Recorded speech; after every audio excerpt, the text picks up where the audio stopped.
একটা চরম সত্য কথা হলো যে যার মনটা বেশি পরিষ্কার সেই মানুষটা সবার কাছেই সবসময় ইউজেবল হয়। তাকে সবসময় শুধু মানুষ প্রয়োজন ইউজ করবে এবং প্রয়োজন শেষ ছুঁড়ে ফেলে দেবে। ওই মানুষটা তো মন ভালো থাকে, সে চিন্তা করে যে আমি একজনের নিয়ে ভালো চিন্তা করতেছি, তো অপোজিট ব্যক্তিরাও আমাকে নিয়ে ভালো চিন্তাই করবে। কিন্তু আসলে এমনটা হয় না। বাস্তবিক দিক এটাই যে দুনিয়াতে ভালো মানুষদের শুধু ইউজই করা হয়, তাদেরকে কোনো ইম্পর্টেন্স বা ভালোবাসা দেয় না।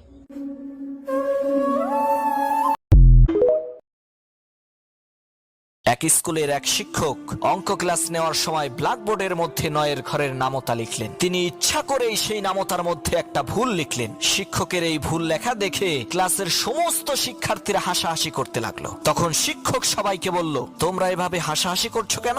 সবাই বলল, স্যার আপনি তো নামতা লিখতে যেয়ে ভুল করেছেন। তখন স্যার বলল, এই পুরো নামতার মধ্যে আমি মাত্র একটা ভুল করেছি, এর জন্য তোমরা সবাই হাসাহাসি করলে, ঠাট্টা বিদ্রুপ করলে, আর সবগুলো যে ঠিক লিখেছি তার জন্য তো কেউ প্রশংসা করলে না। আমাদের এই দুনিয়াটাও ওই ক্লাসরুমের মতোই, কেউ যদি 1000টা ভালো কাজ করে তার প্রশংসা করার জন্য একজনও থাকে না, কিন্তু সেই লোকটা যদি কোনো ক্রমে একটা ভুল করে বসে তাহলে তার বদনাম করার জন্য লোকের অভাব।